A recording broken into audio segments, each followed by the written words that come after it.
Hey guys, Aaron here at PubSafe. Today I was in Pasco County and we were doing the tabletop exercise for the worst case scenario, Project Phoenix with a Cat 5 hurricane that hits the Tampa Bay region, and talking about the different scenarios that are out there, how devastating would be the impact on the community, how quickly resources would be coming back online and things of that nature.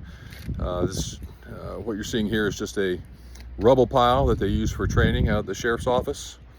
Just kind of interesting footage to see everything. They also have the dog canine section here where they do the training, so that's interesting, as well as some drone capabilities in this area.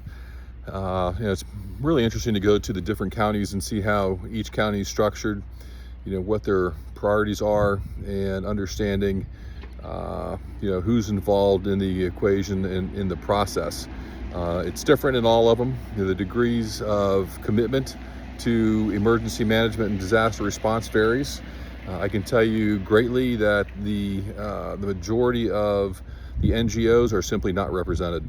And if you're the Red Cross, United Way, hey, you're part of the conversation. But all of the mid-tier NGOs and small NGOs that are going to make a difference and fill in the gaps are simply not represented at these types of meetings. And it is important that you get yourself involved and start asking questions about how do we get involved. But the importance of that is going from a small NGO with minimal impact to participating in the process and basically growing into a more influential, impactful NGO, right? And that is going to include partnering with the local government and other NGOs that may be bigger, that can incorporate you into their equation.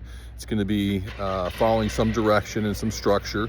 Most NGOs that are out there, especially running SAR, don't want to do that under the thumb of the government, but there's a certain degree that's going to be required and beneficial if you're willing to take that step and have some communication with the local authorities. So think about those things, but most importantly, get represented in these conversations. And you're going to have to show up to meetings like this, collect business cards, shake hands with some people, and build those relationships, and really show people what your value is. What do you bring into the disaster response table?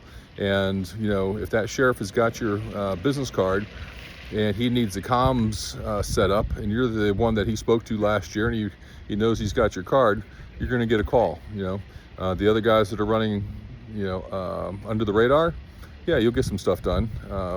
There's great things that can be done in that fashion, but it's not always part of the long-term recovery process. So think about how you can incorporate yourself and your team into this equation and get more done and bring more value to the situation, because the ultimate goal at the end of all of these, and the overriding factor for all of these disasters, is taking care of the people.